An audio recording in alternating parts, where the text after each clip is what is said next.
All right, welcome everyone to the first video lesson for the Intro to Digital Painting course. So I kind of wanted to start at the very basics. If you guys have used any kind of digital painting software before, then you can probably skip the beginning of this. But I wanted to go all the way from the beginning, assuming that some of you may not even have used Adobe Photoshop before. So that's most of what this lesson is going to be covering. So I wanted to start first with just showing you what I use. So I'm at the Adobe site right now, which makes all kinds of different programs. I'm going to sign in to my account. So everything that Adobe has now is all built through the cloud. So you just download it. So as long as you have an active membership, then you can always access it from any different computer. But I think there's a limited amount. I think you can have it on 2 different computers at one time. So you can put it on more. You can put your software on more computers if you have them. But you just need to sign out of your Adobe Creative Cloud and the other ones. So let's see. I'll just go to my account.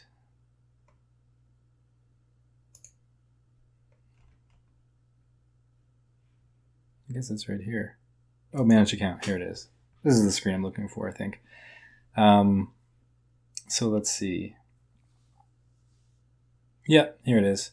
So this basically tells you what plans you have. So right now I'm on the photography plan, which is maybe the only one that you guys might need, because you get Photoshop with it and Lightroom and 20 gigabytes of storage, I guess. And so I pay this annually, and so let's see. It's pretty reasonable. I remember like yeah. So it's about, if you're paying annually. So I'm signed up for a whole year. It's about $11.30 US a month. So that's like, I think it comes to like 15 or 16 Canadian dollars. And then because I also do animation, I'm signed up to After Effects as well. So that that's a single app purchase, and that's a little bit more expensive. Yeah, so 23 comes to like, I think 35 Canadian. So it's a bit more actually than Photoshop, despite that Photoshop is what most of you are probably going to be using for digital painting. So that's what I'm going to be using. I'm going to not be using Corel Paint, even though that's another one. And there's a lot of new ones too that I've been hearing a little bit about, like Clip Studio Paint. So there's an update. So the nice thing about, I just got to close my current. So the nice thing about being on the cloud is that you get these updates every now and then. And sometimes you actually get like some pretty neat new stuff. Like I know After Effects is especially updating all the time with new features, and a lot of them I do use. And Photoshop recently had a really big update, and it was definitely improved some things. So there's definitely benefits. But otherwise, you might be using Adobe CS4, CS5, CS6. All of those are going to be fine with this course. They're all pretty similar. And as far as digitally painting goes, not a whole lot has changed for a long time, actually. Other than that, there's a lot more brushes.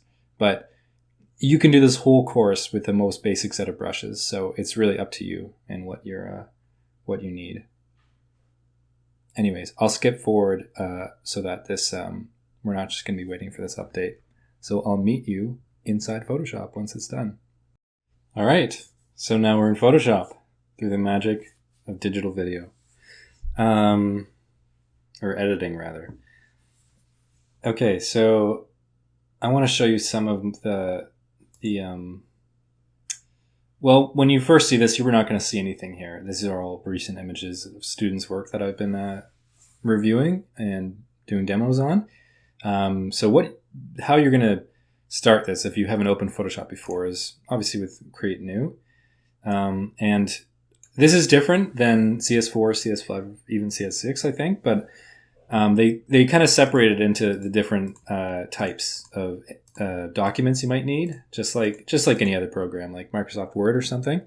But it depends what you're doing work for. I usually start with print. Like if I'm just opening the most standard size, I just kind of open a letter. So we'll do that for the sake of this demo and showing some of the attributes of this. But first I want to show you some aspects of setting up a file. So again, 8.5 by 11 is a normal letter size. There's the width and height and the inches, which you can change to pixels so that you can see what that ratio looks like when it's not in inches. Don't really use the rest, to be honest, but this is really important. Resolution. So a typical, like, if you have 300 pixels per inch, basically, so for each one of these, an inch of this document size, there's 300 pixels. So that's a good amount. That's usually the standard for print. So whatever size you make it, like sometimes I'll work on what I want to be able to print out to be a larger scale painting. So I'll do something like 18 by 24. And as long as that's 300, then I'm sort of good. But lately I've actually been going even higher, so that, because if you have a higher pixels per inch, then you can really scale it up. So even if you want to go beyond, if you undershoot it a little bit, you can go quite a lot beyond the size that it is. So if I do 450 pixels per inch, for example, I'm gonna, like, although this is an 8.5 by 11 sized file, I could really blow that up to be a much larger size. So that's mostly relevant when you're going to be potentially printing the artwork. Then you can print it online in any of the various print shops. I use Imprint, so I want to make sure that my file sizes, I never have to worry about it being too pixelated. That's what this is basically preventing. But for this purpose, this is going to be fine.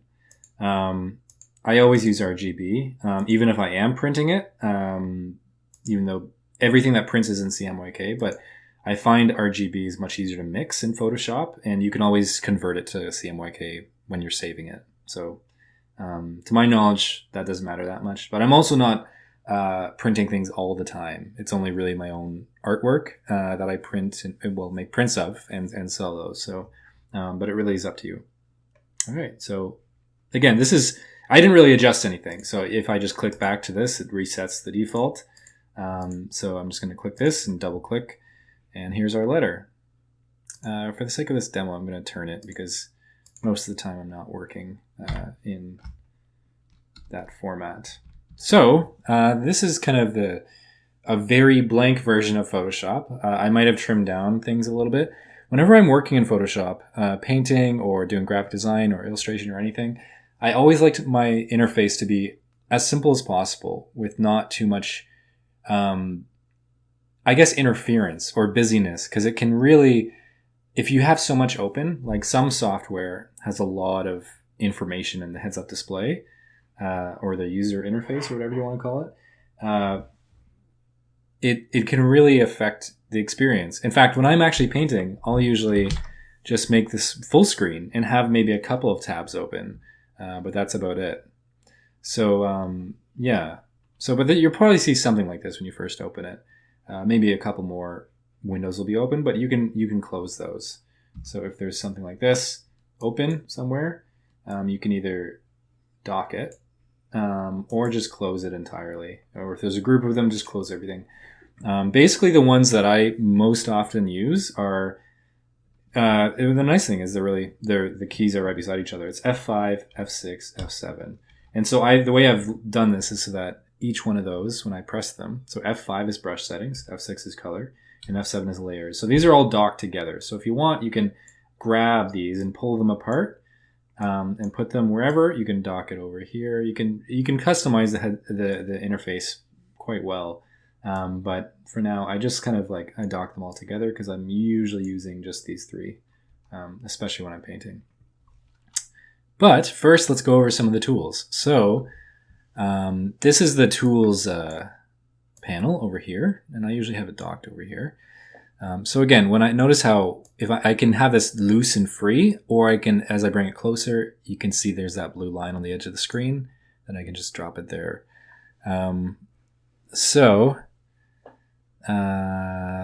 This is the most basic tool. It's literally called the Move tool. So this is what we're going to use to click around, adjust anything. It can do a lot of different stuff, but most often. So I'm just open my layers here. I'll just make a new layer. And so if I've drawn something, if I have some kind of shape or something, then when I press V and go back to the Move tool, the hotkeys are really handy, by the way, but it'll take some time to probably remember them all. So back to Move, and then I can just move this around. So that's most basic. That's what it does. Don't worry about all these like little lines appearing around this as I move. That's just kind of lining it up with different things. And if those are ever bugging you, or you feel like the movement is too jittery because it keeps locking to different things, you can press View and turn off Snap right here.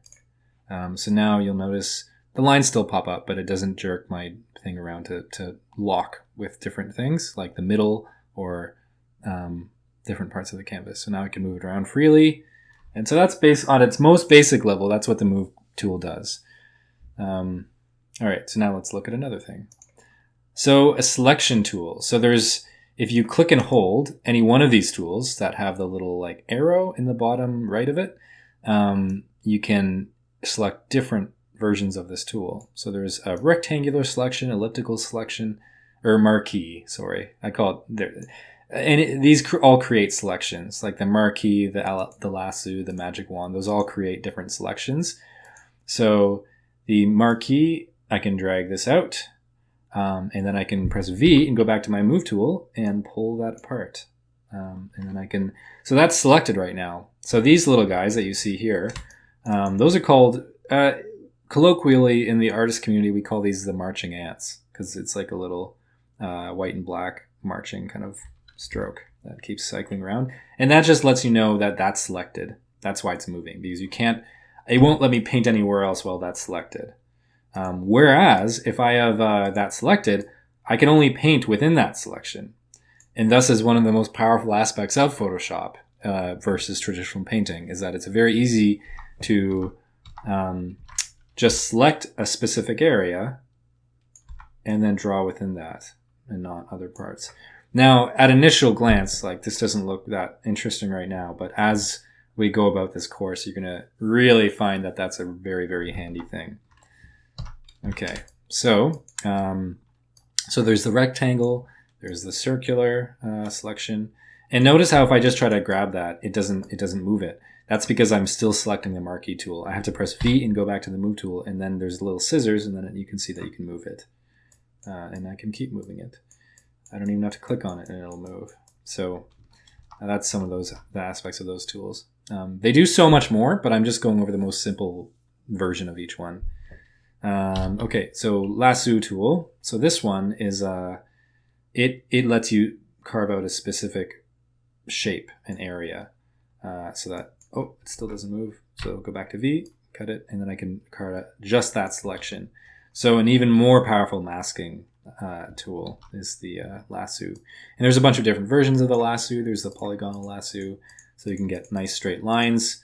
And like many other software, if you hold Shift, it'll go to absolutely straight, kind of 90-degree lines, or 45 degrees. So this is a handy tool, especially if you're going to be doing buildings or things like that. And again, you can move all that stuff around too.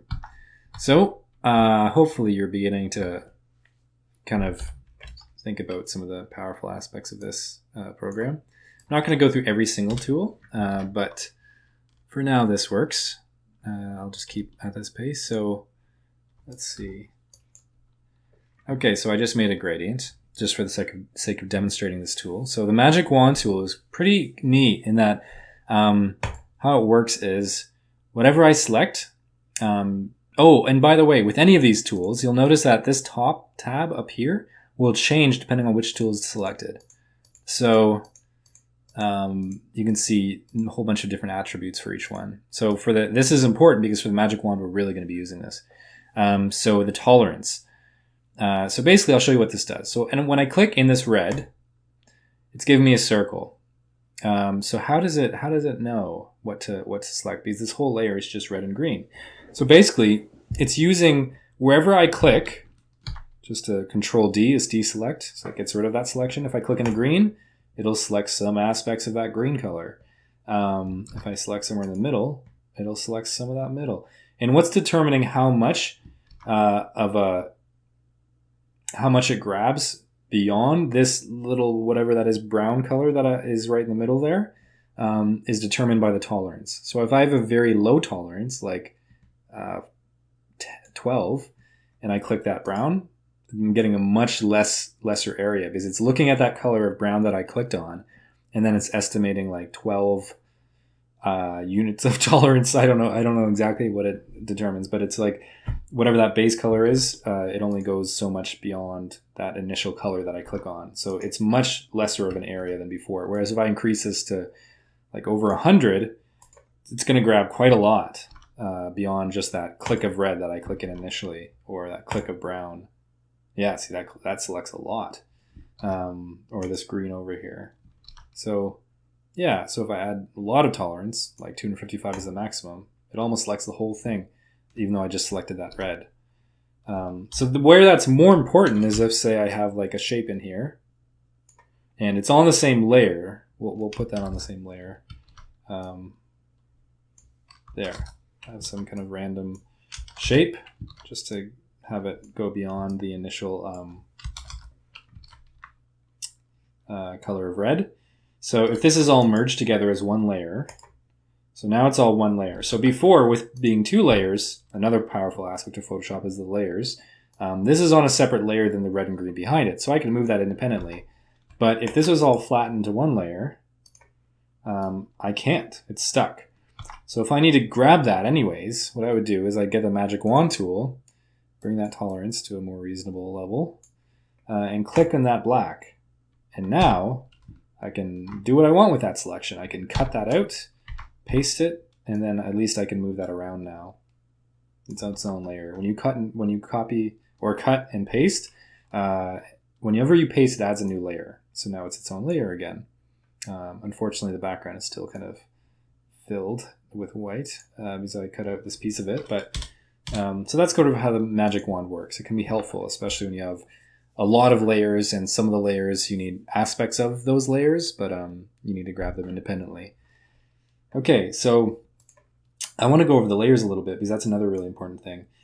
When you're just starting digital painting, a general word of advice is to not use too many layers. A lot of early artists get really into the whole idea of having everything be its own layer. So if they're drawing a portrait, for example, they'll have every different value difference in the face being a new layer, or like the eyes will be a new layer, the nostrils will be a different layer, the ears will be a different layer.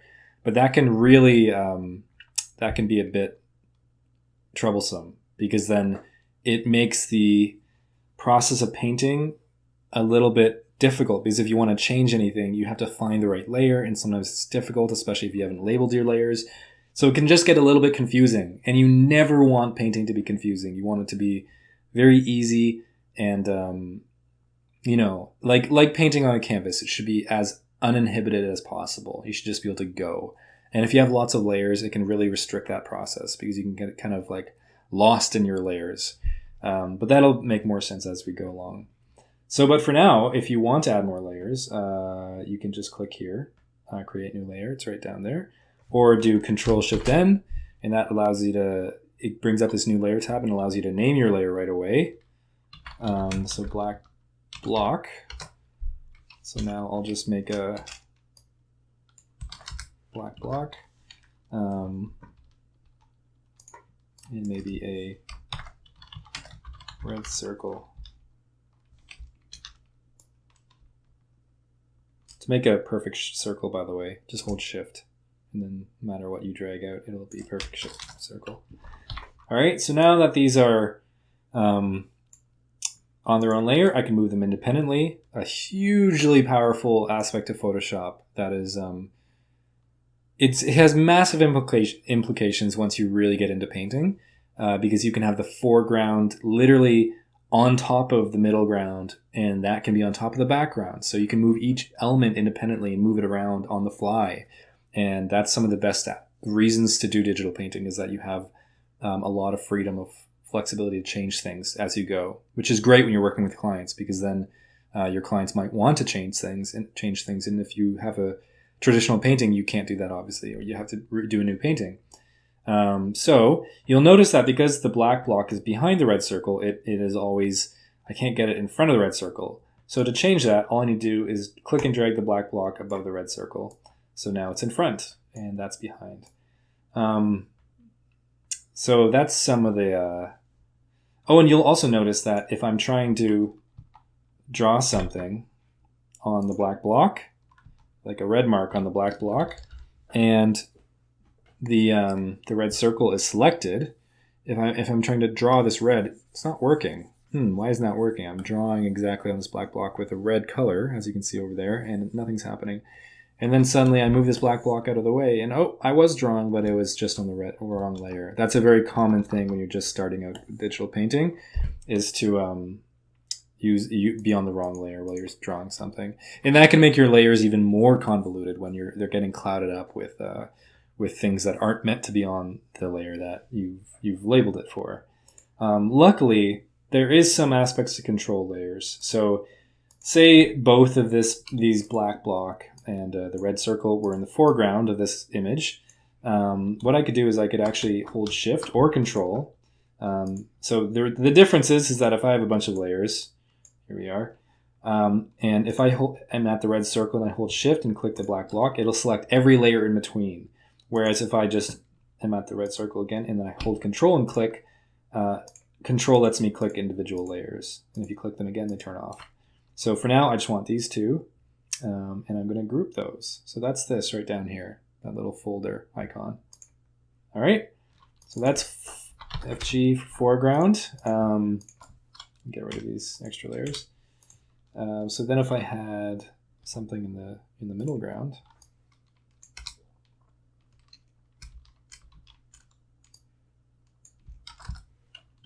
all right, so that's in front of that. So I want this to be below that group, and I'll group this, and this will be the middle ground.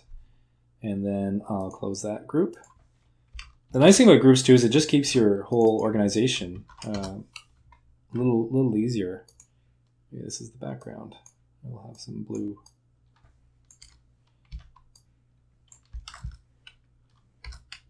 Oh, don't have the group selected when you're trying to fill. There we go. Okay, so make that a bit later so it's obvious.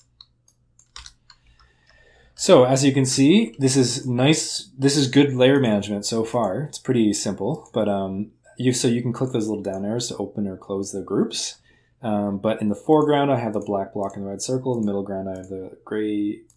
And you should always label your layers. That's a bad habit, especially early on. Light blue block. All right, I have them all labeled. I have them all in the right groups. So again, if I ever needed to move things around, I could either click the individual layer and then with the move tool, move it around, or I can select the group. And if there's a whole bunch of layers in here, I can move all of them at the same time.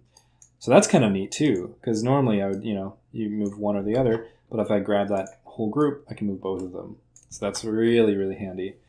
So this is the general kind of like structure of layers, is you want to have what's closer to the screen, like if we're talking digital painting, what's closest to the camera or the viewer is going to be at the top. These things are going to be in front of all the things behind it, and then the middle ground behind, the background further behind. So this is kind of typically how I work in Photoshop when I'm doing a digital painting. So I hope that makes sense to you too. Okay, so crop, it's pretty simple. It's just if you need to change the size of the document. There's a lot of other ways to do this though. If you go to image up here, you can change the canvas size. So if I want to be 11 by 17. By the way, the background changes to red because that's my secondary color down here. So if I made that white, that would have been white when I made it bigger. But oops. There we go. Anyways, I want to stick with this document size. You want to make it larger overall and make everything scale up with it, like all of your objects. See, if you notice when I make the canvas bigger, 11 by 17, those objects stay the same. But whereas if you go to image size versus canvas size, a lot of people don't really get the difference. If I make this bigger, 150% bigger, all these things will get bigger with it. So they'll all scale up. But ideally, you really want to set up your document in the beginning so that you don't really have to do that. Because if you're scaling things up, depending on the resolution of your document, you could be getting into some pixelation issues where there's not enough pixels per inch. So yeah, you just want to, if you set it up, you really don't have to worry about any of this technical stuff. All right. I don't even use that. Maybe I should, but I haven't had to use that. Yeah, that's more for like picture layout and things like that, as you can see from that little demo. Eyedropper, I do use this one. This is a handy one. So, and it allows you to paint very freely. So that's really good. Anything that allows us to paint in a more free, sort of less technical kind of way is good for most of you probably that have not as familiar with digital stuff. So eyedropper, you get it by pressing I, or if you're using the brush like I've got selected right now, you can hold Alt. So if you hold Alt, I mostly just hold Alt. It's it's not a toggle. It's just when you hold it, you get that eyedropper. So the nice thing about this is that when you hold Alt, I can click that, and my brush, my new primary color will be black. And then if I hold gray, then it's gray. If I hold blue, or hold Alt and then click blue, then it's blue. So you can very quickly switch between colors if they're on your canvas.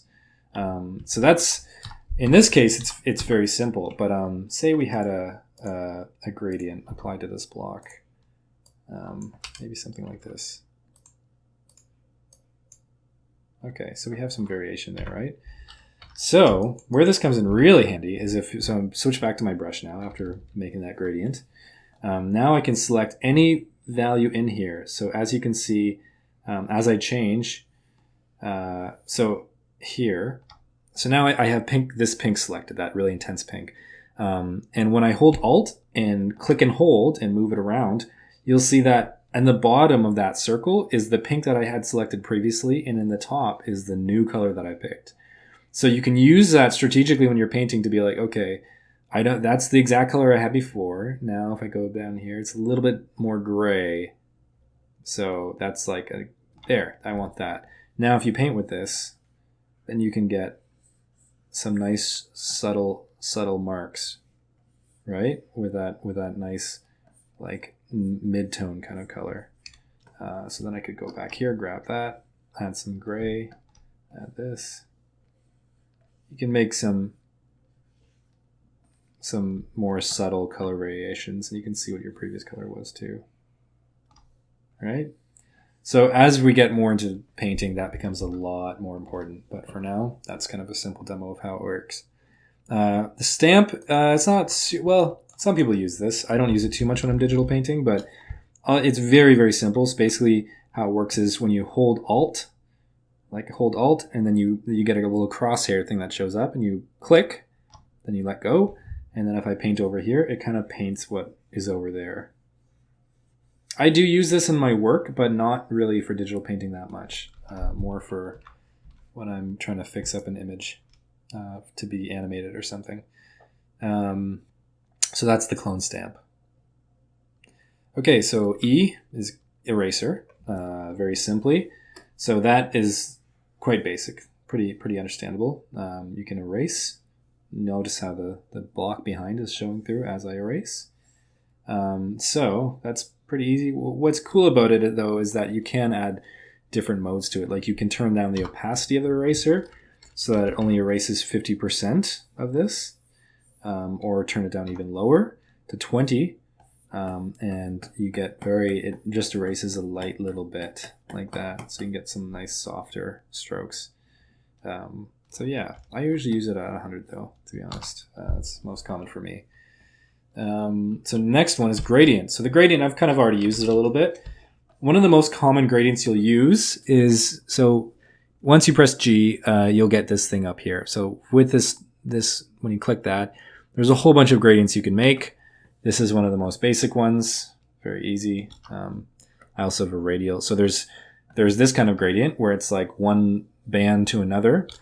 Then there's the radial gradient, which is sort of a circular gradient.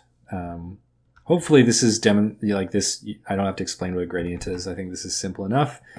Don't really use that one very much. It creates an edge, but this is kind of neat. It creates like a line of whatever the primary color is. Don't use this one very much either, but it creates kind of some edges. I mostly use radial, sometimes the first one too, but usually I will use, see there's a whole bunch of crazy ones in here. So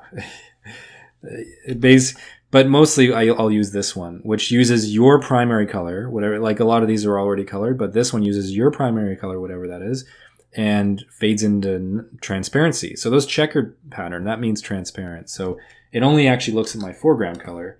So now see how it doesn't fill this whole thing. It just uses one color and then fades it off. So you can add gradients. So if I wanted on this black block to lock, so if I just make this normally, that'll just do right over top of the black block. But if I want that to only affect the black block, what I can do is when I have this layer selected, like I do now, I can click this little checkered pattern up here. What is it called again? Lock pixels or something? Lock transparent pixels. Sure. So if I do that now, see, it's not going beyond this block. So I can add nice little colored gradients to this. So again, you're not quite... None of this looks pretty right now. I'm just doing all this as a demo for how to use Photoshop in general, but we will be using these throughout the course. So I hope this all is, you can kind of use your imagination to imagine how these might apply in the future. Lastly, smudge. So smudge, a lot of people don't use. I actually do use it when I'm digitally painting, but I have a neat little smudge brush selected right now that has a bit of texture. So it actually it adds texture. It sort of mixes things around. Like at its most basic form, it just pushes. So it'll actually push. Yours will be more basic than this version that I have selected now. Yeah, there's different ones you can select, but I don't want to lose this one, so I'll stick with it. So it has this nice kind of texture that it applies. It gives me a bit of a painterly feeling to what I'm smudging, but it is very much a smudging brush. It smudges things around, smudges colors from one to the other. So we'll get to this. This is a more sort of advanced painting technique that I use this for, so we'll get to that a little later. Text is down here. If you want to add text, you can play around with that. But other than that, we're pretty much using the color, and that's about it. Now, it's worth talking about color for a moment because we're going to be talking a lot about color in this course as we get painting, but I'm going to refer to saturation and brightness a lot in this course. And what you need to know basically is that when you're selecting this and you see the square, you get to decide any color. It can be really daunting at first to mix colors. So I want to let you kind of tell you my story about how this works. Basically, brightness is top to bottom, and saturation is left to right. So saturation is color vibrancy, basically. So as you move to the left, this color gets less and less vibrant, as you can see in the new thing up here, if you're looking at that. So it gradually gets less and less vibrant until it's just a grayscale color. And then if you go up higher, it gets more just bright. So that's just straight up brightness, how much darkness is applied to the color. So the left is completely unsaturated, completely bright. So that is white, obviously. But as you get to the right, it's very saturated and very bright as well. So that's like the most pure version of that color that you can get.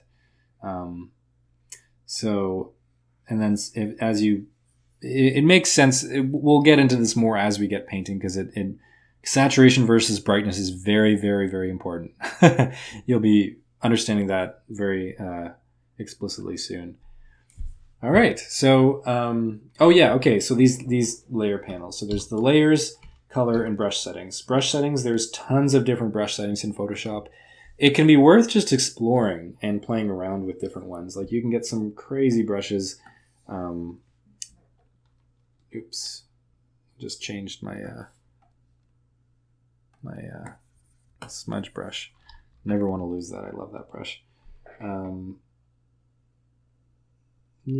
Where is let's see. let's do this. Here we go. So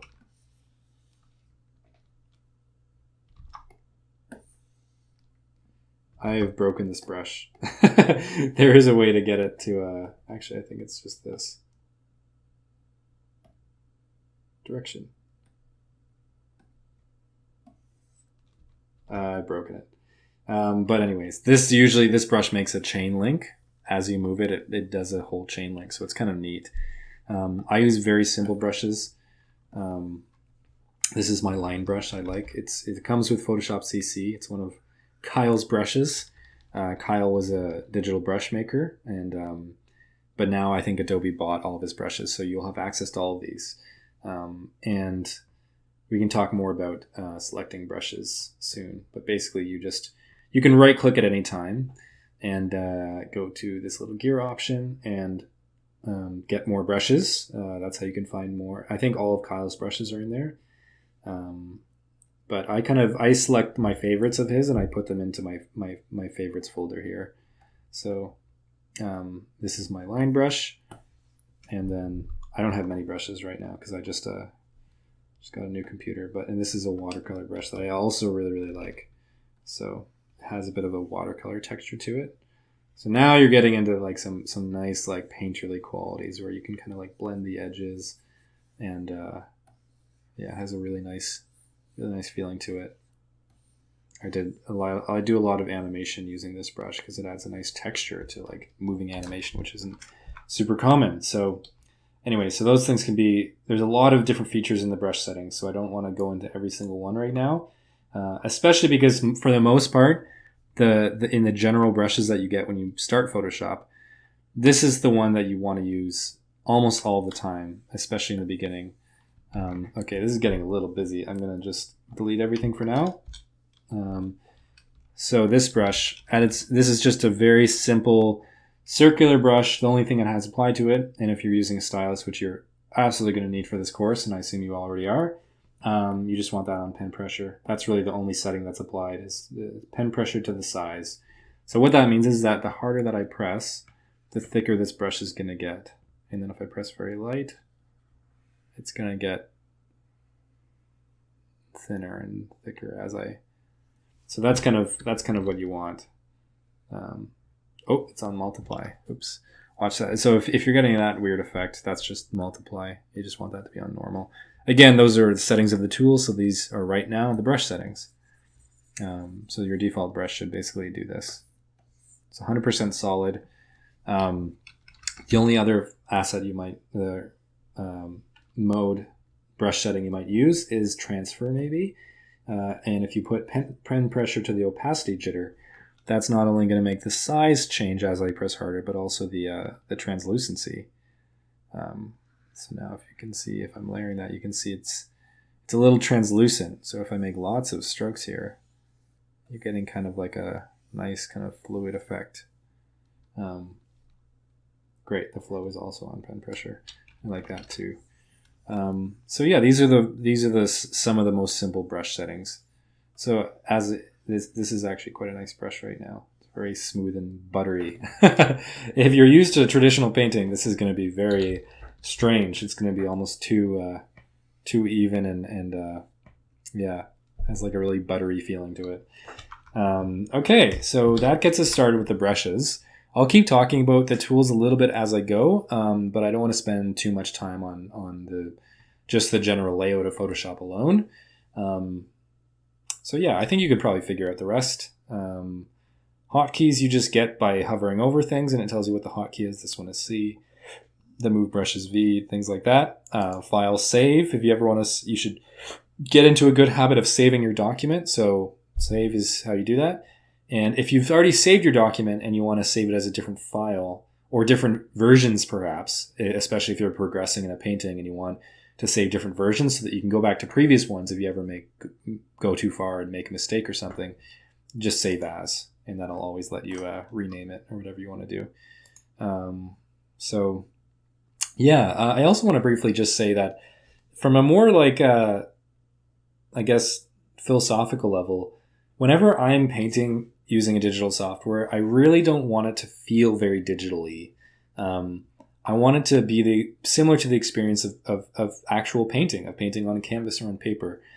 So most of what I'm going to be recommending throughout this course is to kind of reduce the amount of technical stuff so that it can free you up to just kind of be expressive and paint more intuitively and naturally as you would if you were doing it on paper. So some people use a lot of digital trickery to make paintings, and I'm not. I'm heading the opposite direction as those people. I'm going to be trying to make it as natural feeling to you as possible. So that's kind of my goal throughout this course. And so part of that is getting a lot of this noise, the digital stuff, out of the way. So as much as there's tons of tools and amazing freedoms that you get from digital painting, it can also limit you because there's such freedom. Like to choose any color can be kind of daunting. Whereas sometimes when you're limited to very few colors, like whatever paints you have, for example, in paint tubes, it actually gives you a better sense of color harmony because you only have those few colors and you can't just pick like a completely saturated yellow, red, and green and smash it all together so that you have a kind of big, vibrant mess. With paint, there's going to be some element of blending, no matter how you try to do it. Unless I guess you're using acrylic and letting it dry and using color straight from the tube. But chances are you'll still be mixing your colors a little bit. So yeah, I want to try to build a kind of program for you guys where it's more natural, intuitive, allows you to just kind of go without really thinking about it too much. I don't think you should be always bogged down by the technical details. Other than setting up the file, that's really important, and it's good to kind of have a handle on that. But that's really simple, and I think you guys will have no problem with that. So let's move to our first lesson, which is going to be Master Studies. All right, so Master Studies. What is a Master Study? So Master Studies are very simply just a process where artists will copy the work of an established master artist. So it's a very ancient practice, actually, where the students, it's sort of like doing an apprenticeship, but from an artist's work versus studying under that artist directly, especially when a lot of the masters that we'll be studying from are dead. So we don't really have the option of studying from them in real life. But the idea is basically that by copying their work, you kind of extract a lot of their little secrets that they've learned by doing it. And the way that happens is because if you think about a master artist, they've done so much work to understand composition and color and value and posing and proportion and all those things that you have to learn as a beginner artist. They're really well established in that already. And that's why we've remembered them. That's why we know names like Norman Rockwell, and among other many artists. So by kind of skipping all those steps and just trying to copy their paintings as best as we can, we're learning little aspects about composition and posing and color and value, all those important things, just as a result of copying what the masters have done. So this isn't any kind of like idol worship type thing, although I do hope that you have some artists that you really, really enjoy the work of. But this is all for the purpose of kind of stealing their secrets in the best way possible. I think it's Austin Kleon, the writer who wrote the book called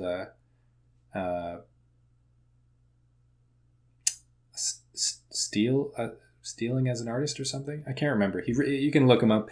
He's very well known. Steal like an artist. I think it's that. And yeah, it's just that whole idea of kind of learning from them, them passing down their knowledge, and us taking it as a result of copying their work. So it's really valuable.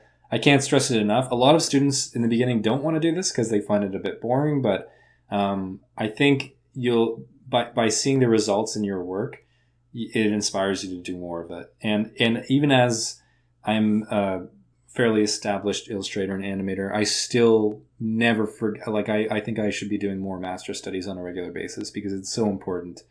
So I hope that you enjoy it, or it's maybe a challenge and it's really difficult, but you understand the value of doing it. So anyways, I'll show you some of the ones that I would like to do as a demo. So all of these are Dean Cornwell's work. So Dean Cornwell is an illustrator, sort of in the what's called the golden age of American illustration. So you can look him up to find out more about him. He was influenced by a guy named Harvey Dunn. He learned under Harvey Dunn, and Harvey Dunn is a great painter too. But these are I'm going to be doing work from a lot of illustrators' works, because I find that there are some of the great examples to draw from. But really, no matter what kind of painting you want to study, I can guarantee you're going to learn some aspects of it. Even if you work from an Impressionist work. I love the Impressionists, but they're not always if you want to learn like proportion and anatomy and things like that, you're not really going to go to the Impressionists for that. They're more about color and lighting and expressing a certain joy of life in their work. So I'm sort of narrowing my focus for what I want to study based on the goals that I have to kind of get out of studying them. So just to so here's one of Dean Cornwell's work. Some things that I like about it is that it's a very limited color palette. So there's not a wide range of colors happening here, but there is a great difference of value. So value being light and dark. There's the light in the background, and then it's shining forward. It's creating these nice long shadows from the characters. You're not confused at what to look at here. The only thing competing with these figures standing here is actually this kind of dragon shape up here. So that could maybe have been used intentionally to make the characters feel like they are threatened or there's something wrong. So you can use those elements of a composition to kind of help your story. This blue is kind of the furthest, maybe the coolest color in the composition. Everything is quite reddy and orange, even though it's mostly brown. But I'm guessing if I were to bring this into Photoshop and color select it, we'd find a lot of reds in here. And it looks like some kind of burnt umber or maybe dark sienna was used as a base, a color base for this. So it's you can kind of see the underpainting show through. And I love seeing brush strokes. That's my personal preference, but I like that it's kind of like seeing the process a little bit. It helps you understand how they worked. I don't always like paintings that are perfectly smoothly rendered, but yeah, that's just me. So yeah, this is a nice one to work from. Also a good one for beginners because there's not too much light going on. Pretty simple subjects. So this is a good starting point. Here's another one, a very, very even simpler composition with a single figure. But everything is a limited color palette. It's quite warm. Even this white of her dress is a very warm white. It's almost pink actually, with like some yellows and oranges in there as well. But very, very like unsaturated colors. But yeah, I like that this whole painting has a feeling of kind of almost like a reddy, pinky glow over the whole thing. So I think that would be a neat study to do. Here's another one. This is a nice this would be a good narrative piece, actually. It feels like it could be the cover of a book or something. But some nice things happening in here. Lots of nice little subtle hues. There's some blues in the coat. I really like that. And which is otherwise like kind of pink and purple. And the figure's faces are really well done. He's kind of looking off. She's looking at the camera. And yeah, the whole composition kind of has a nice flow to it, I think. So a nice study to do. This one is definitely more difficult, but it's always nice to have a challenge. But notice how each one of these characters is very distinct, kind of like Norman Rockwell. They're almost caricatured versions of what they might have looked like. So some neat things happening here. Lots of underpainting showing through. You can see that there's some transparency going through the canvas. And it's shiny, so there's some kind of specular. So this is probably wet. They're in some kind of puddle, maybe. Looks like it's just been raining, and the kids look like they might be in trouble. I'm not sure. It's hard to tell. But just a lot of things happening in this composition that are quite nice. So and the color saturation is very varied. Actually, there's some kind of unsaturated colors like her coat here.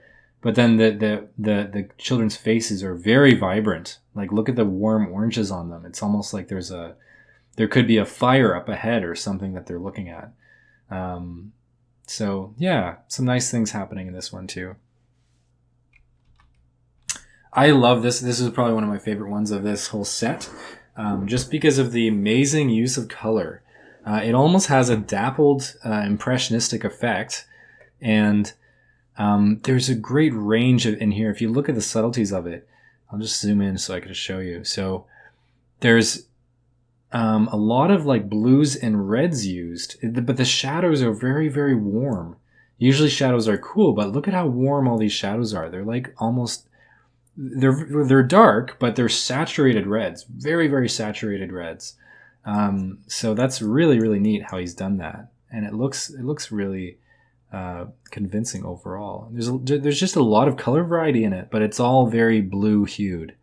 Blue is obviously the main kind of theme of this, but then there's this beautiful red that's used as like a shadow. It's just a really neat effect, and I like works that are like this, that are very, again, have a limited color palette, are very selective in what colors they're kind of showing. And I also really like brush strokes and impressionism, so this kind of dappled effect everywhere is just music to my ears, or music to my eyes. Yeah, and all the figures are very general. You can see the strokes in them. They're not extremely precise, but they're still really, really well done. We see lots of really beautiful silhouettes. Like, look at this guy's face back here. It's a really, really great silhouette. Yeah, really, really careful, interesting composition that's very flowing, and this car kind of drives your eye up to the middle, and then the character and the way that they're looking. Whenever you make characters look like this, it always makes your eye kind of follow theirs. So as your eye kind of goes up to this car, it goes to this guy's face, and it kind of looks out to this guy, and brings us over here, and then we kind of keep following those faces up to the one at the top. So yeah, I really like this composition overall. This is a really neat color used too. It's like a bright orange. It's a very saturated composition. Even the shadows are very saturated. So yeah, I'm looking forward to doing a study of this one. Here's a nice one with an interior. Some interesting colors happening here, like this creamy white color. It's probably going to be difficult to mix these colors because they're quite saturated, even the dark ones. There's this nice turquoise down here. But then there's this kind of like almost sickly green color in the background here. So, yeah, he's almost got some pastel colors happening around as well. But great pose. This is a really difficult pose to draw, that kind of reclining pose. So that'll be great to study. I'll learn some figure drawing in this one. And the hand poses are really great. Nice variety here. So it depends how long you want to spend on these master studies, but we're going to be going pretty quick. So we're not going to have a ton of time unless you really want to make that extra time to get their faces and their hands exactly as they are. But mostly we're concerned with composition, values, colors, and just general kind of compositional proportion, I guess. Here's the last one. So this is a beautiful, very, very limited color palette. It almost looks like maybe 2 or 3 colors were used for this, and they were just mixed to get the rest of them. There's kind of an olivey color, which might have just been a yellow ochre mixed with a very subtle blue, maybe that blue back there. So usually when you stick with just a few colors, like a blue, green, and a red, for example, in this composition, and then just use black and white, you can get a wide range of colors when you're oil painting or just traditionally painting. But this is an oil. You can tell pretty well. So yeah, I think that's what allowed them to have this like very strong. It's a very caricatured color, like, she would be dead probably. She's very, very lifeless looking skin. But that's kind of universal throughout a lot of these characters, actually. None of them are very saturated. The most saturated things in this composition are the reds and the blues. Everything else is quite unsaturated. So, there's a nice variety in this composition. Also, it has a great storytelling aspect to it as well. Situating opposites, like this very straight, orderly soldier or Navy man, and then this woman who's kind of very naturalistic looking with a dress that's very decorative, and her facial expression. Very different people here. And so it's like, what's happening? It looks like there's some kind of negotiation, and it looks like these people back here are perhaps waiting for her. It's just an interesting composition overall. Great figures, great hands, feet, value differentiation. There's darks, lights, some variety of color. But again, I'm really liking the limited color palettes in all of these paintings, really. Let's get to it. All right, so we're back in Photoshop. I'm using the same document I was using before. So it's 8.5 by 11 at 300 pixels per inch. All right, so now I'm going to find my images for Master Studies. And you can find it's very easy to find old painters' works online. So if I'm going to give you a list of names that I think would be good people to study from. You can start with those if you'd like, and you can just search for their paintings and find quite a lot on just Google image searches or Pinterest or whatever. But look for high quality images. You don't want a lot of pixelation happening, as you could, like, all the images I'm using here are pretty high quality. So this is a pretty easy process. So I have a window open here, Windows Explorer, and I'm just going to drag this image into my document. So if you do it this way, you're however you scale this, it doesn't matter. But when you're done placing it, and you can change it later, so don't worry. Just press Enter. So now you can see this layer is interesting. It has a little icon right here in the bottom right corner. That means it's a smart layer. So I'll quickly show you the difference of what this means. So basically, smart layer is actually really important for what we're doing. So I made two here by holding Alt and kind of just dragging it out like that. And it makes a new layer when you do that. So you can do it a whole bunch of times and it makes a bunch of new layers. So I'm gonna rasterize this one. So if I right click this layer, rasterize, it's right there. You'll see what that means. But basically that's a normal layer now. It doesn't have that little icon, it's just a normal layer. So if I take both of these and compress these down to a smaller size, like this, there. So now they're a much smaller size, right? Okay, so then I realized later, I'm like, actually, I need them to be a lot bigger. So I'm going to scale them right back up. So let's see what happens.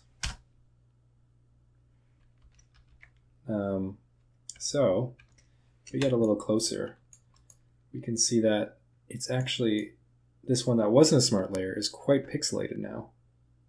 It's very blurry, whereas this one's still really, very sharp. Let's try that one more time and make it even more obvious. I'm going to make it really, really, really tiny. Let's go like that big. And then I'm going to scale them back up again because I realize I need them to be bigger actually. Okay, so now we can see the difference. So the smart layer remembers its original resolution. I mean, the smart layer does a whole bunch of things, but this is what we're interested in right now. We want that image to retain its size, its original size and its resolution. This one, when I scaled it down, that reset it. So that's its new dimension size.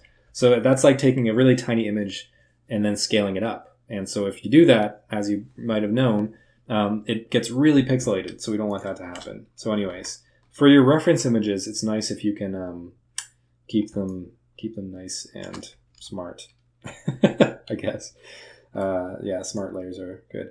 Whereas if you copy and paste them, I'm pretty sure it won't be a smart layer. So that's why I recommend doing it this way, where you drag them in from a folder, because then it starts smart the minute that you bring it in. So if you ever do it the wrong way, like if you let's see, can I copy and well, actually, if I just do this, so I'll just copy this from this one and bring it over here.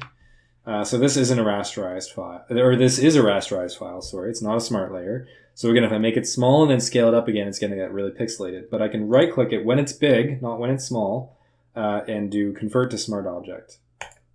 So then that has the same thing applied to it. And you can always tell because there's this X in the middle to let you know that it's a smart object. So if I make that tiny, little tiny painting there, and I'm like, oh, need to make it bigger, still remembers its size. So you can always do that after the fact too.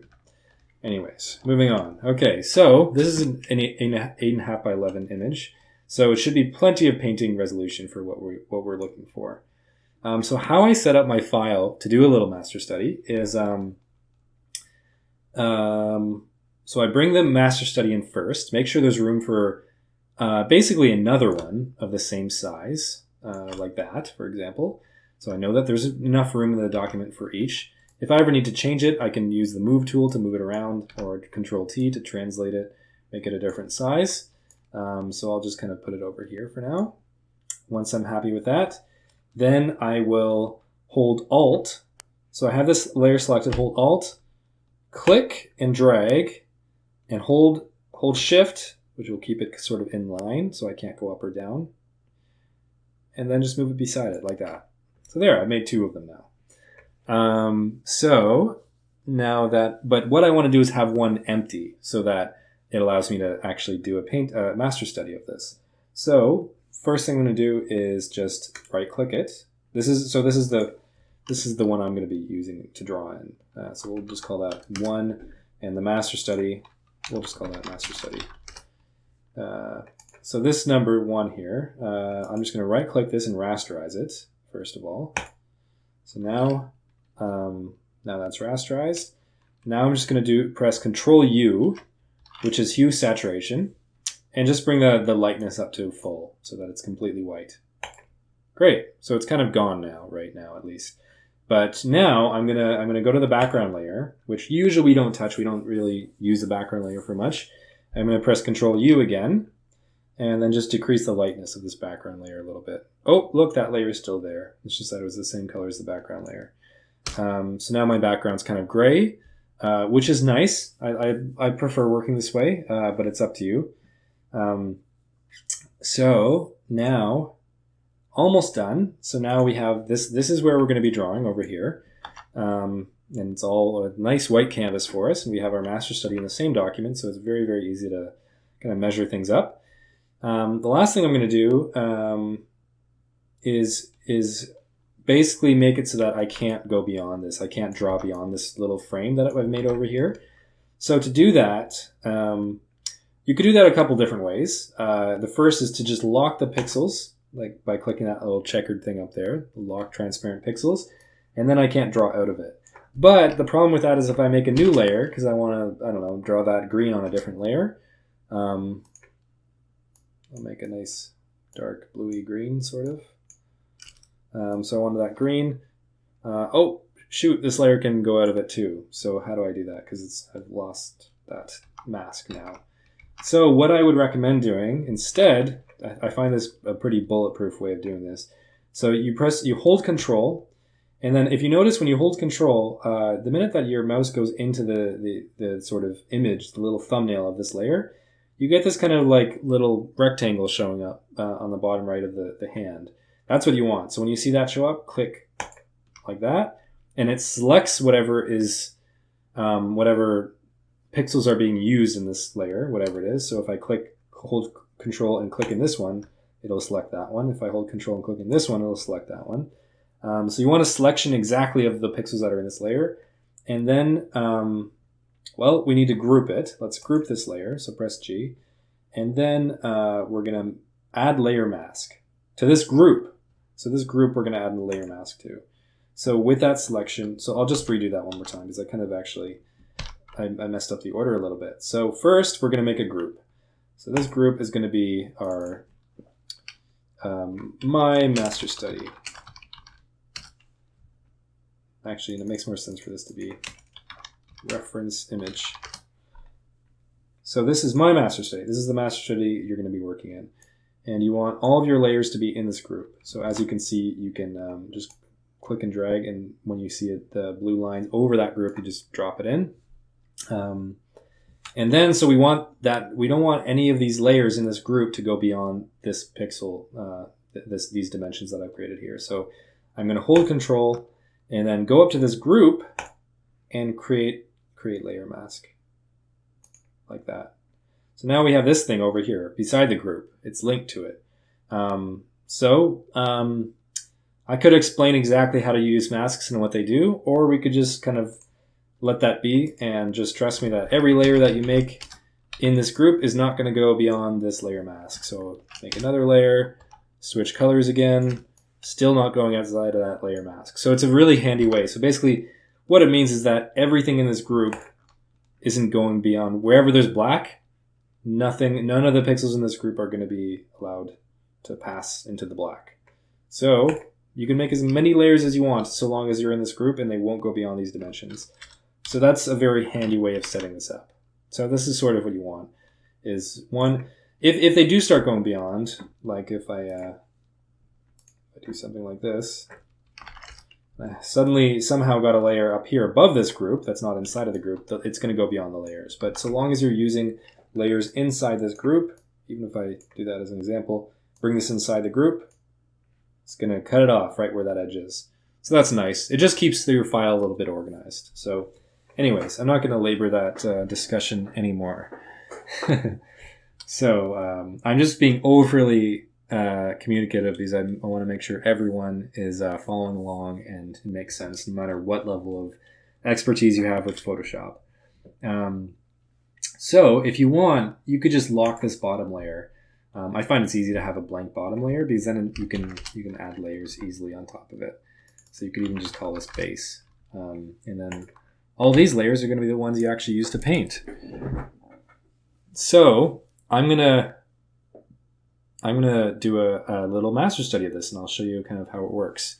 And I'll probably be silent for periods because painting does involve intense concentration, as you'll soon understand. But I'll explain a couple aspects of starting this. So first of all, if for those that are Photoshop whizzes and they already know all these tools, and basically you're going to find that it's very easy just to hold Alt, click over here and get that perfect color, and then just draw that color in here exactly as it is. Oh, so easy to just get that color perfectly. And then maybe have some subtle alterations here and there, and yeah, things like that. Make some noise where they have it. But it's very easy to just kind of click and make the exact color of everything, but we're not going to work that way. If you want to learn from your master studies, that is not a good way to learn. I want you to try your best to not eyedrop like this and just select the exact color that are in these paintings. I want you to mix the colors yourself. So what do I mean by mix? I mean basically by opening up your color picker or by pressing F6 and selecting manually. By doing this, you'll learn the most about colors and because you'll see immediately, you'll get the feedback from looking back and forth at the master study and what you're working on to see if you're accurate. So I'm gonna just do my best, but I'm gonna be wrong a lot. Like often with these paintings, colors look like something, look like one color, and you kind of mix it and you do your best, but then eventually you're like, oh, that wasn't actually that close. For example, when I'm looking at this blue up here, that's a pretty greeny blue to me. If I'm looking at the spectrum versus like something like this, that's a very purpley blue, right? So it's definitely not there. It's it's more along the green spectrum of blue. I'm guessing something around a little bit more blue.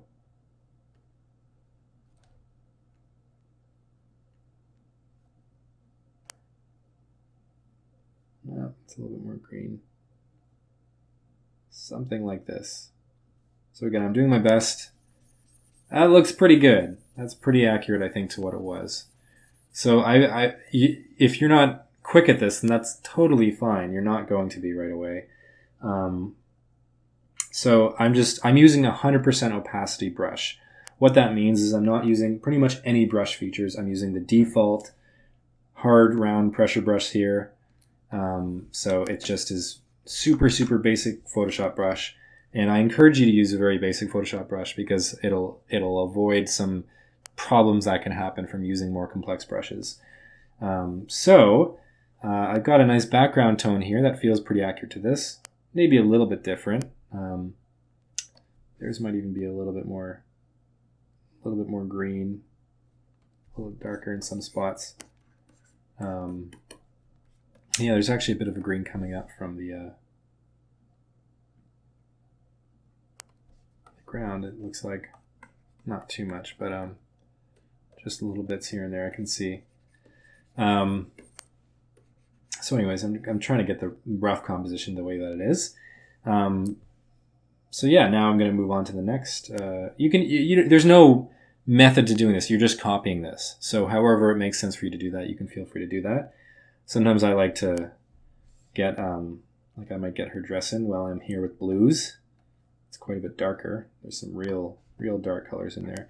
So I'm kind of looking like, sometimes I'll even add a crosshair to my painting. Not one so thick as that, but I'll add it. It helps me kind of line things up.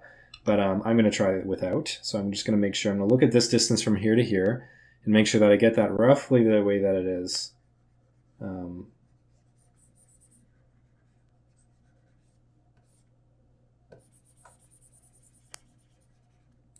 Something like this maybe.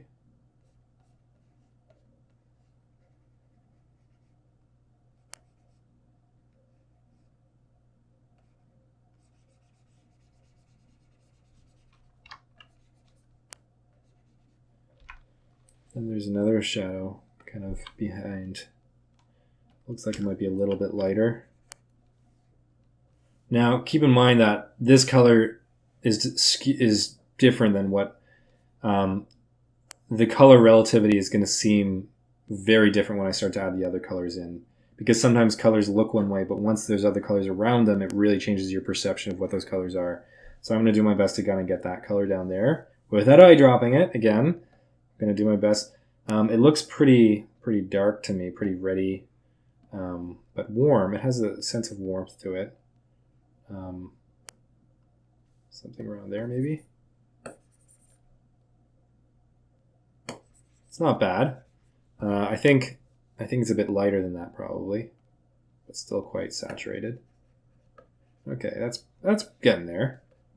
Might be a little bit more bright, a little bit more saturated. Yeah, that feels pretty good. Feels pretty close. So it's good enough for now anyways. I just want to block the values in so that, again, we're not just working on white. Because when you're working on white, it's very hard to see which colors are right. So it's better to get something in first so that then you have something to work on top of. It's much easier to have something there. So I'm not going to get everything right, and I know that I'm going to be drawing him on top anyway, so like on top of these colors that I put down here.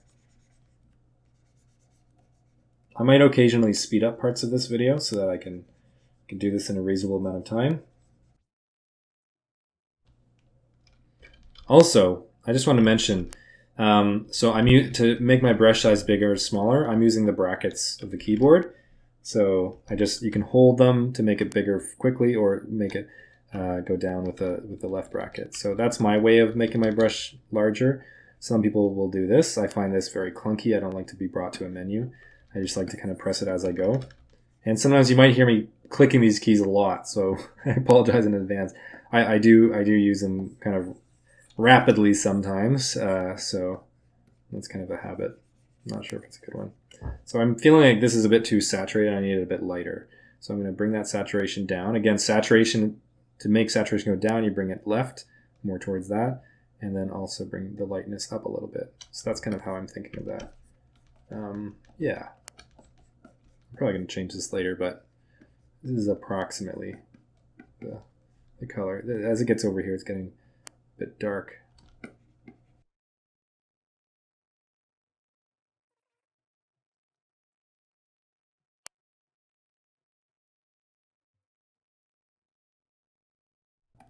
So that color's way too bright down there, but it is a little yellowy in parts.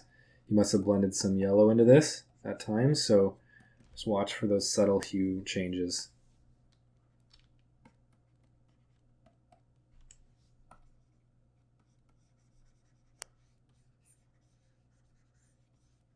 So I'm just doing my best. I'm often wrong. That's part of this. You're going to be getting colors wrong maybe more often than I am. I'm not sure, depending on how good you are at color matching, but I'm getting them wrong quite a bit. So you were all in good company here. That's too saturated. Oops.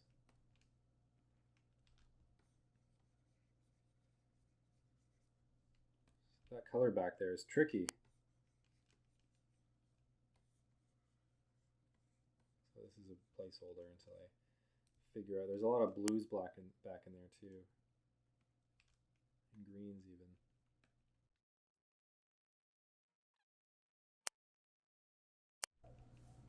Okay, so I'm getting a good base here. I'm getting started. So now I might work on the greens for a bit. But one thing I notice, if I look at these greens closely, you can zoom in, by the way. I don't do it a lot with these because I like to see both at the same time. But you'll notice that the greens are very dark, first of all, quite saturated too. But the shadows of the greens are it looks like a burnt sienna or burnt umber or something. It's very dark brown red sort of color. Not really red. It's obviously brown. I mean, like it's in the spectrum of from yellow or red, which brown tends to be one of the two. It's definitely redder than yellow. It's a very warm shadow. So I'm going to guess that it's something like, again, I'm looking at this, looking back here, looking at this, not clicking, not testing it, doing my best to mix this color manually. Bonus points for those that do the whole thing manually, because it's tough and it's easy to lose hope with it. But it's part of the challenge of this week's work. So this is too dark in some areas. There's actually a lighter red, but I'll use this as a base and then I'll come back on top with brighter reds. It's interesting. It's complementary colors, obviously, with the red and green. So at this point, I talked before about how I like to have a very minimal interface. So I have my hotkey for the full screen to Control M. If you want to change your hotkeys for full screen, which I do recommend that you do, among other hotkeys, which we can talk about later as we come to them, go to Edit, Keyboard Shortcuts, and then View. You go down a whole bunch. Where are we? Here it is. Full screen mode. So Control M, and then there might be something else that's Control M, but then you just do accept, even though there's something else that's currently has that spot, and then you press OK, and then when you press Control M, I think a little thing comes up, and you just have to press never tell me this again, and OK, and then you're good to go. So again, look how nice this interface is now, right? I may as well be working with the painting on a canvas. It's got a very, very, well, the interface is basically nothing.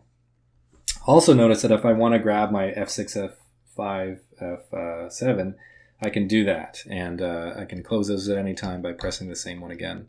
So I'm still only using one layer. I don't know if I'll be using multiple layers for this. I find with one layer, you've got more than you need. It's very, very simple to change up later if you want to add more layers, but didn't give nearly enough room for all this stuff down here. Yeah, that needs to be a lot thinner. So I'm just looking at the proportion of shapes to one another. And again, I know that there's green for a lot of where I'm painting this dark brown, but I'm just laying this in as a base because it's sort of underneath of the green anyways. A little detail here that I'm kind of cognizant of. Yeah, it looks like I'm gonna have to change some things in here. Nah, I don't think that's the right value for down there. Might be a little bit in here.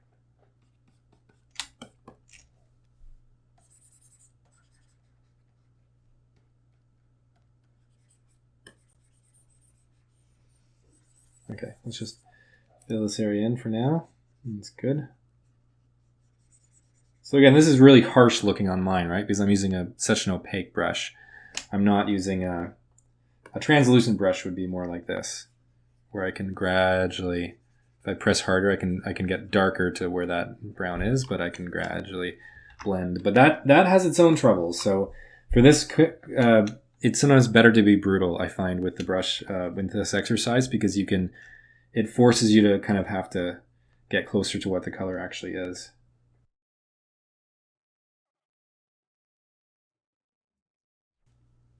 Okay, good enough. These are the main brown shapes in this composition. Oh, maybe a little bit here. I'm going to do green on top of a lot of this, but anyways. Oh, his leg's there. Oops. All right, good enough for now. Let's get some of that green in. So I'm gonna eyedrop this because I want that relative darkness, and that way, when I go to my color in F6, I can just kind of if I bring this up, you'll notice that it still stays at that level of brightness. So even if I bring this up to this green, it still stays as dark as that color is, which is good. I want that.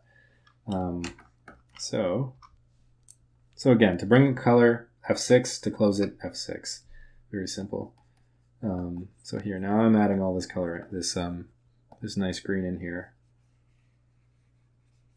There's variation within this green, but for now I just want like a very base coat. This is a bit of a warm green. But actually, now that I'm looking at it, a lot of this is more of a cooler green. So I want to actually try to bring it up a little higher to cool it down. Yeah, this is more of what I might even need a little darker.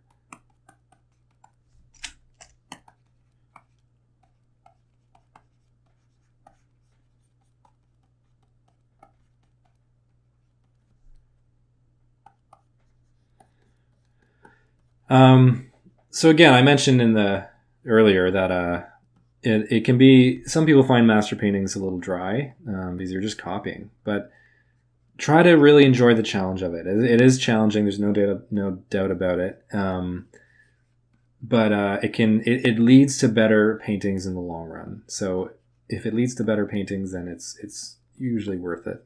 And I really do find that this helps you improve your painting, your composition, your color theory, everything all at once. It really is great for helping build a whole bunch of skills.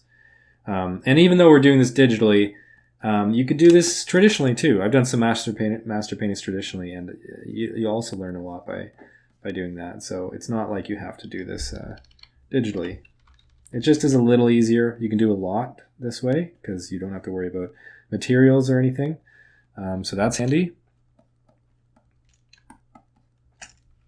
I'm going to darken this even further as I go back here. I'm getting quite dark back there.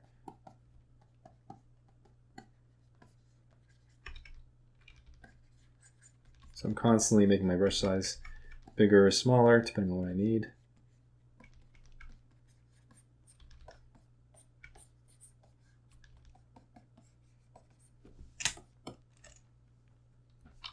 Actually looks like it's getting a bit lighter over here.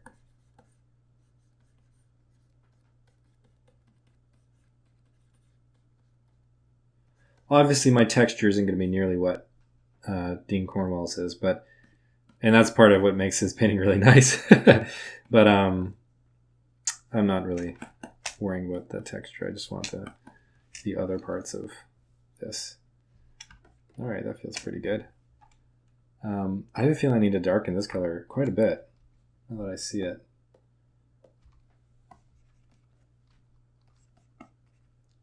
Especially around the edges.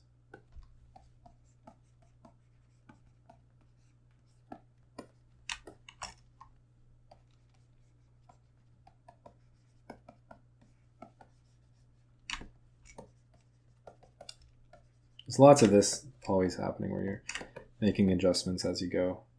That's fine.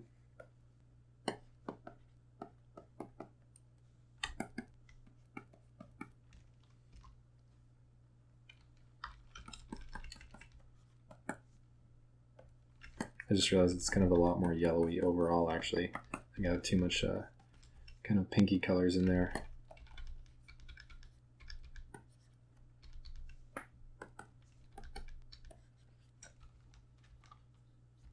Okay, so if I look from far away, you can see that they're not too far off. My lights are still, I still need to darken it. Wow.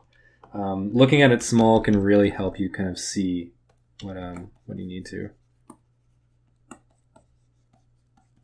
This might be around the right darkness, I think. So I'm being really liberal with my paint. I'm just splashing it around on this digital canvas. So that's definitely better. That's way closer to what it is.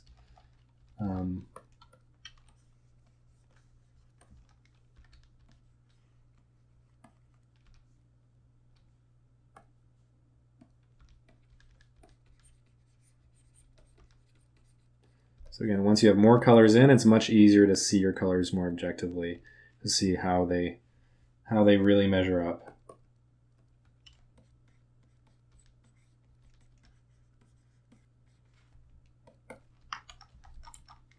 Okay, so now we're definitely getting there. That's getting quite a bit similar to the original. All right, now I want to get her kind of bluey shadow in here. I think that's kind of neat. So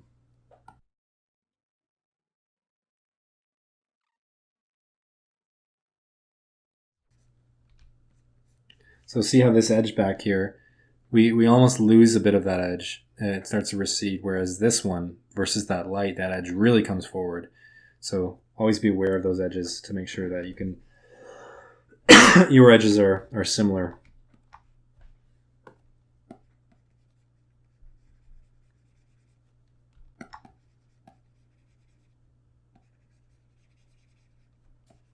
So again, I'm painting really messily. I'm not worrying about the quality of the paint at all, the paint strokes rather. I'm just trying to get the general sense of it. And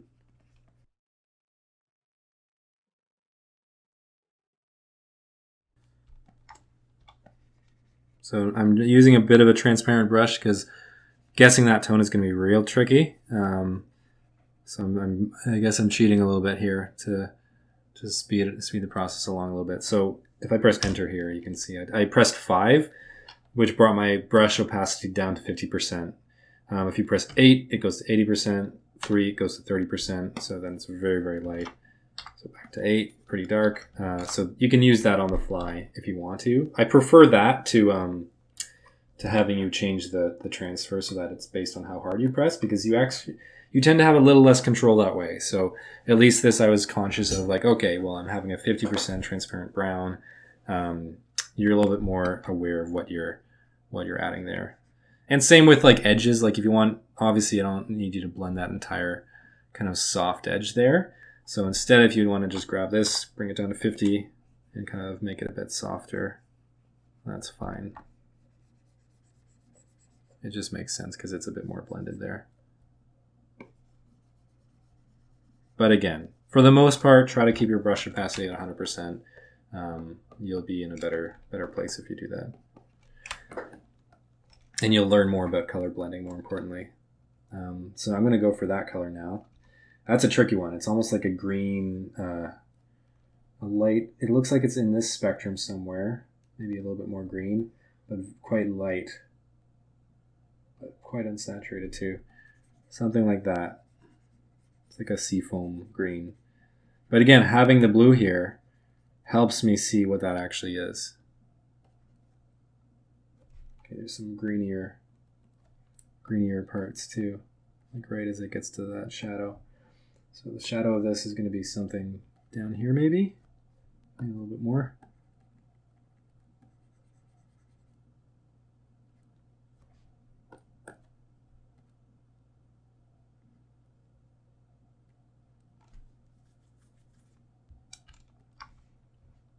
Can make it a bit more green, a bit brighter. There's some bright bits in here. Yeah, that looks pretty close. And there's a bit of a highlight on that shoulder, so I'm going to go back to this color. And notice I am allowed to eye brush my own colors, just not the colors of the original painting, because then you're just not going to learn. Okay, so there I got a little bit of a brighter brighter blue here. Adding to the shoulder. These pieces, I need a little bit more blue, or purpley blue.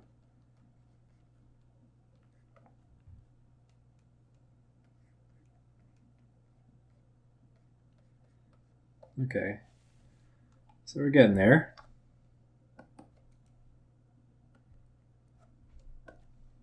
It's too saturated. There we go. It's pretty close, not exactly, but we're getting there. So skin. Let's try that now. So we'll start with the darker skin tone. So it looks like a some kind of dark brown.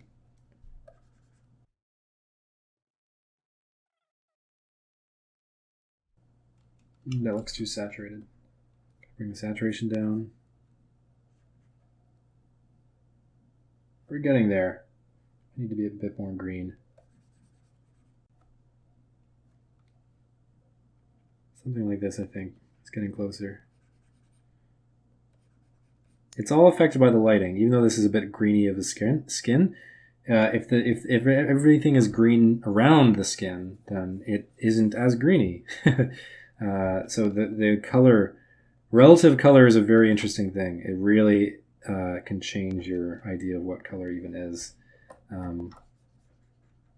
So relative color meaning a color is only the color that it is when it's next to other colors. If I put, a bright red next to this, that would look even more green. See, actually, it looks more green than it is when it's like this.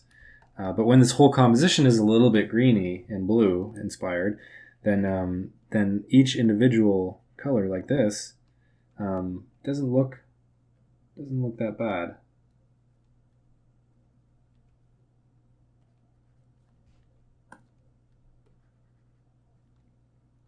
It's a little bit of warmth. There's a little bit of warmth on some parts of her skin. So I just want to add that. So yeah, if you look at this skin color as I selected it, if we look at that color, that is a very, like, if you look at this on its own, it looks like a very dead skin color, like almost like you'd expect of a zombie or something. But again, when the rest of the composition is pretty unsaturated colors, not super vibrant or bright, she doesn't look like a zombie. She just looks like that's the right color.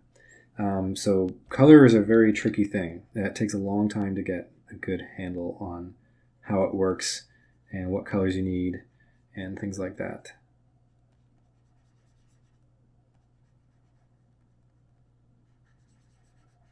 So again, I'm just using my base color for the beginning of this. So now I'm going to try to go and get some of those shadow colors.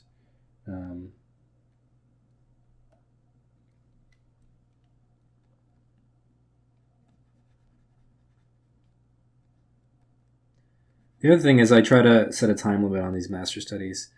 I'm at a little over half hour, I think, or something along those lines. So I actually want to get quicker at them. I don't want to probably be spending that long, but I'm also talking while I'm doing this, so it's slowing me down a little bit. But ideally you want to do master studies. I may be going into a bit too much detail. You don't necessarily need to go into all this detail that I'm going into, but you want a general sense of the composition. So, but that doesn't mean like this little color change I'm making here of that little red of the neck and, the red of this cheek, not the most important. You don't really need that much detail. But I just see that on her and I kind of want to get a sense of that.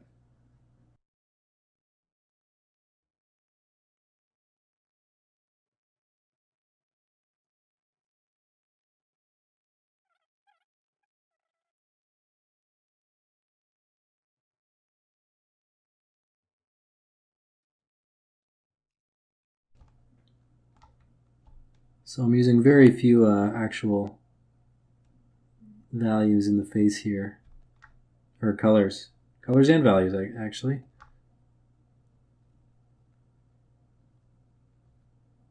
Trying to keep it as simple as possible.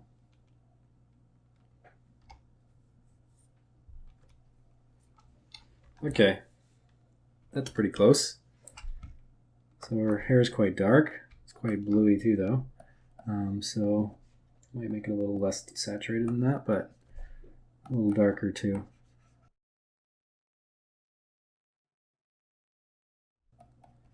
My figure doesn't look nearly as good as Dean Cornwell's, but I'm also not trying to go in as much detail. I'm trying to do this quite quick. Mostly trying to get the colors as close as I can. So there's a limit to how much effort I'm going to put in to developing these colors.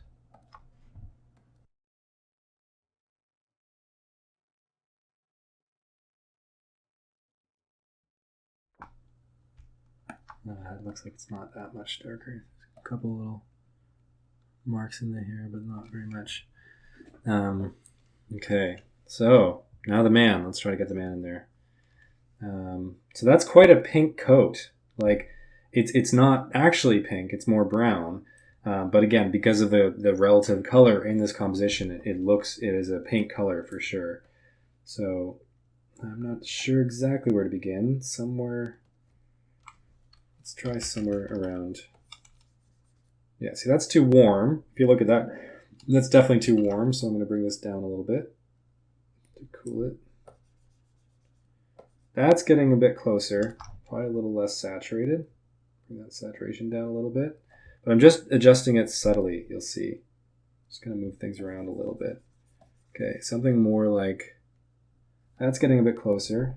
Might be a little bit warmer. A little bit more unsaturated. Okay, that looks like it's getting pretty close. So again, I'm going to start... I'll leave this color so I can grab it later, but I'm going to do the darks first. I usually like doing that. Because it's quite dark in some areas.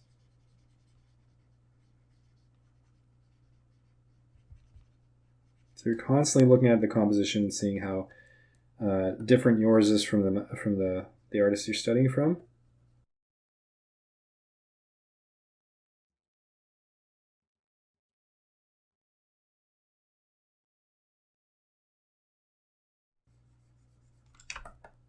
So I just want to get those main dark lines. I'm going up his shirt now. So let's see. This color is pretty similar to the color of his shirt, so I'm just going to lay that in quickly. And I'm always looking at adding things if I have enough information to differentiate them from the things around it. So basically, that's a very convoluted way of saying, once I've drawn that line of the darkness, then I'm like, okay, well, I could get that shirt in, and it would kind of help me. And I could measure the shirt, because I know that if I look at her face, it's kind of coming out of that angle of his coat is going right into her face. So I'll just kind of do the same thing like that. And even how that little cuff is pointing there at her head. Some artists will do that intentionally. They'll add arrows in artworks to help guide the eye. It's very, very common in illustration. Okay, so this is a nice base coat for this guy's color. Continue with the darks.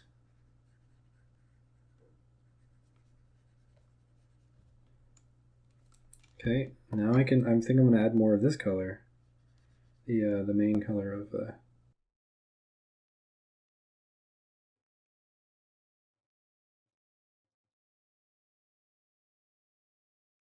So I'm trying to get this proportion the best as I can. I'm not going to get it exactly right.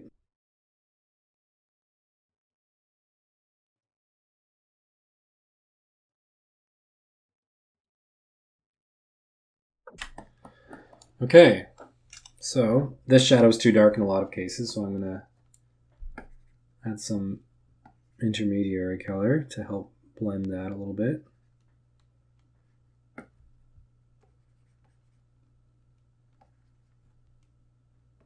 Sometimes it is a very harsh edge, but sometimes it blends a little bit more.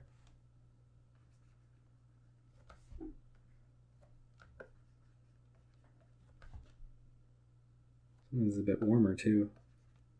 Some warm marks down here.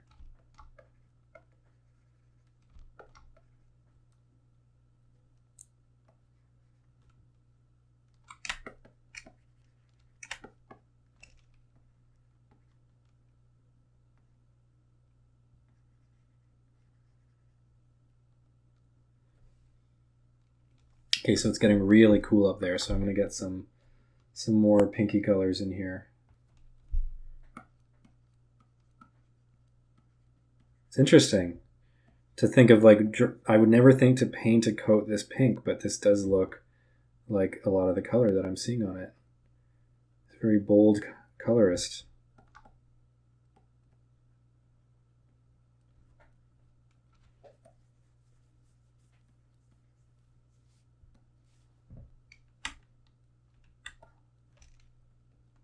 I'm gonna try to differentiate some of the tones in this shirt because there's definitely some different colors in there. There's some greens.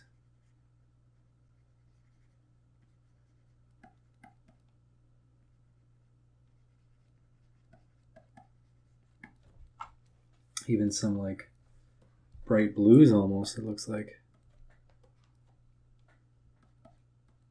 Oop, that's too much. Oops.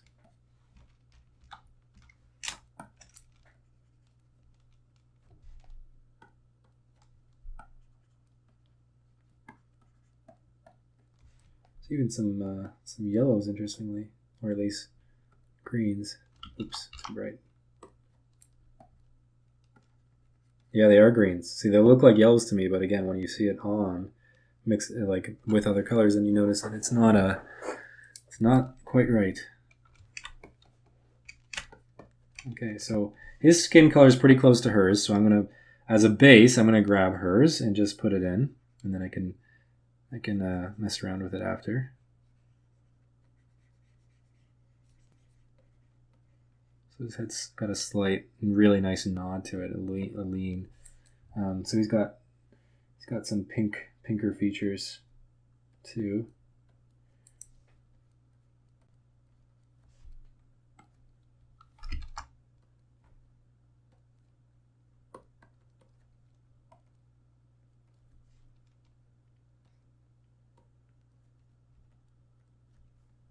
Oh, I'm not getting this cheek. Okay, there we go. Something like that.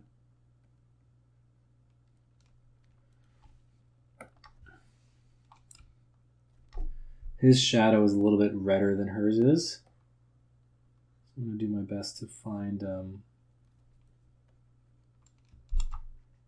it's close. So, yeah, this is pretty good. So I've done quite a few of these, so keep in mind if you're not able to kind of get those colors right away, or it takes you many tries, that is totally fine. That is part of this.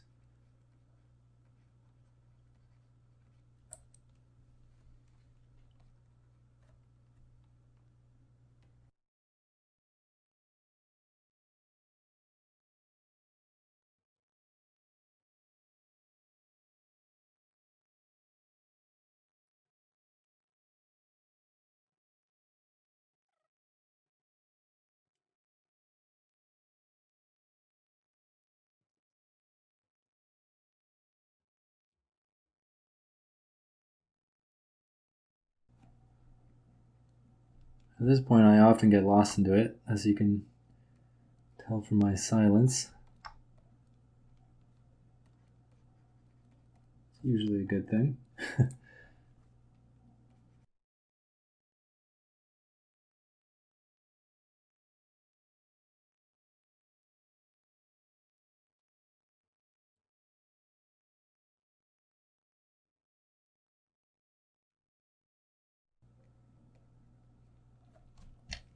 Okay. His shoulders are a bit hunched up, and the screen should be way above him. So something is out of proportion here. Yeah.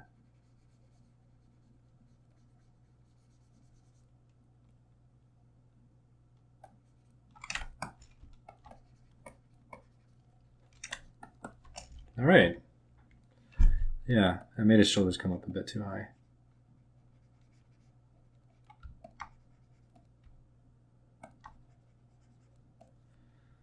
That's a little closer. So if I pull out, looks pretty good, right? You can see that the values are roughly correct.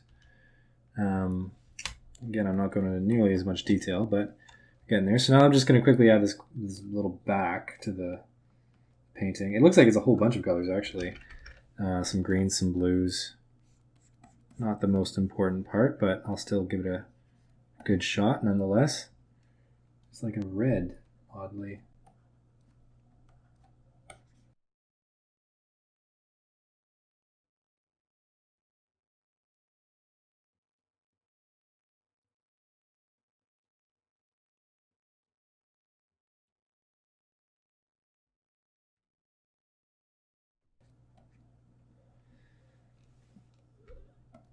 Okay, I'm nearly wrapped up here. Just gonna add a little blue mark.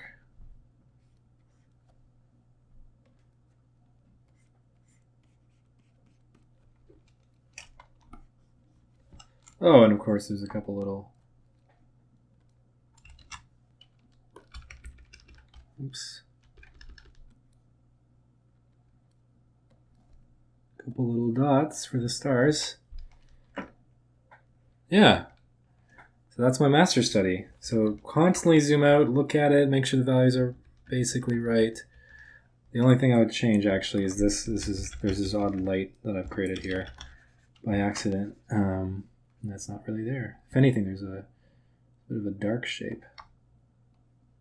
Might be bringing more attention to the guy's face. Yeah, I don't do some lower my opacity and add some marks because there's a bit of overlapping happening here and there in places where it's kind of blending, and that's much easier to do with paint or a transparent brush. So that's kind of how I'm gonna add that. Yeah, there's more details down here, but I'm not going to worry too much about them. And I'd like to wrap this up and begin another one. Oh, there's some marks here too with these brush. But anyways, that's the gist of the composition. So now it's your turn. So I'm looking forward to seeing what all of you create from your master studies. But hand them in.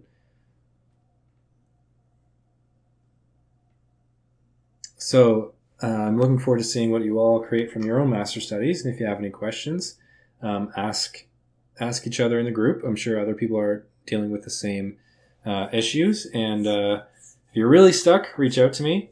But otherwise, I'll take a look at all of your work in the group critique this week for our master studies to see how close we're getting with our compositions, values, and colors of these works. All right, take care.